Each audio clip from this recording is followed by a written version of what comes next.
So, as you can tell, I have gone full Marcos for the Edmonton Fringe.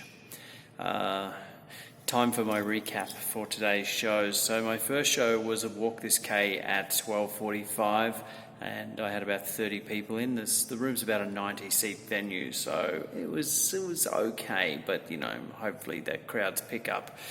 Being a lunchtime show, I think also being my first show, trying to find my way around the stage, trying to get used to the projection, trying to feel the vibe in the room. Some of the jokes didn't get as good a laugh as they had in Calgary. I had 5 days between shows as well, so it was like, a little bit of a rusty gig, but I think we got through that one okay. The rest of the day, I was doing some admin. I was running around getting some wardrobe because my show, Marcos, for those of you who've seen the poster, that's kind of what I was wearing in the photo shoot. So I thought maybe I need to get the wardrobe again, and all of those things were back in Australia. So I went to a thrift store and I picked up a suit and a shirt. I got a chain.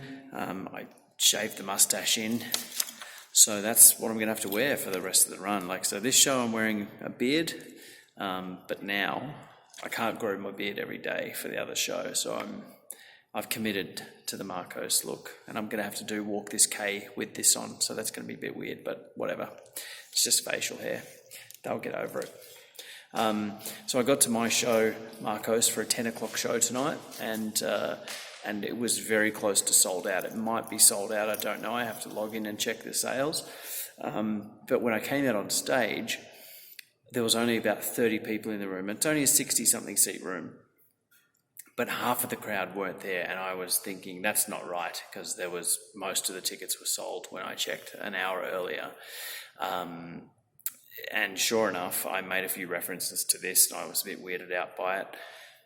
About 5 or 10 minutes into the show, 30 people got let in, and I'm so happy they got let in, because it would have made me look really bad. They would turn around and get angry at the venue. Perhaps they would say bad things about my show, and this festival's all about word of mouth. So if you're watching this and you happen to be one of those people that got let in late, I apologise, but I don't know why that happened. I chatted with the staff afterwards, and it turns out that you guys were lining up for a show in another venue, and there was no communication of you not being to go around the other side of the building to my room. So anyway, 30 people turned up. The show was then full, and then majority of the show was with a full crowd. And it's the first time I've done the show since April, so I was a bit unsure of what stories would work and how long each story goes for now, and especially running over a bit of time with the latecomers coming in. We ended up running over by a minute or so, which was not a problem, but I had to edit a couple of stories out, which was not good, just to deal with that stuff. So a slight teething problem with figuring out people getting into the venue, but I've told the staff about it, and they're going to rectify that by having people walk up and down the lines, and tell people in the future where they are, which is a shame that happened tonight. But the show went well, and now I got on my bike. It's midnight, and I'm about to go in and do some admin and go to bed. Peace out. Day 2 tomorrow. We'll see what happens.